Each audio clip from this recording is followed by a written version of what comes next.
Home loan घेताना bank तुम्हाला विचारते प्री ईएमआय की फुल ईएमआय. अंडर कन्स्ट्रक्शन फ्लॅटसाठी होम लोन घेताय, प्री ईएमआय आणि फुल ईएमआय यातला फरक तुम्हाला माहिती आहे का? पहिला पॉइंट, प्री ईएमआय म्हणजे काय? बँकने आतापर्यंत डिस्बर्स केलेल्या रकमेवरती फक्त इंटरेस्ट भरला जातोय, प्रिन्सिपल त्यातून कमी होत नाहीये, म्हणजेच तो प्री ईएमआय असतो. दुसरा महत्वाचा पॉइंट, फुल ईएमआय म्हणजे काय?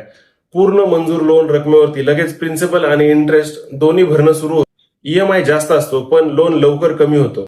तिसरा पॉइंट, कन्स्ट्रक्शन लांबलं तर प्री ईएमआय तुम्हाला महाग पडतो. प्रोजेक्टला उशीर झाला तर तुम्ही वर्षानुवर्ष फक्त इंटरेस्ट भरत राहता, प्रिन्सिपल कमीच होत नाही आणि हा सगळ्यात मोठा धोका आहे. फुल ईएमआय मध्ये प्रिन्सिपल आणि इंटरेस्ट दोन्हीचे बेनिफिट्स लगेच सुरू होतात. चौथा, टॅक्सचा बेनिफिट. प्री ईएमआय मध्ये तुम्हाला इन्कम टॅक्सचे टॅक्स बेनिफिट्स भेटत नाहीत, पण फुल ईएमआय मध्ये प्रिन्सिपल आणि इंटरेस्ट दोन्हीचे टॅक्स बेनिफिट्स लगेच सुरू होतात. पाचवा पॉइंट, ज्याच्यावरती तुमचा निर्णय अवलंबून असतो, सध्याचं भाड्याचं घर प्लस प्री ईएमआय दोन्ही भरणं शक्य आहे का आणि बिल्डरचं ट्रॅक रेकॉर्ड किती विश्वासार्ह आहे, या दोन गोष्टींवरती निर्णय घ्या.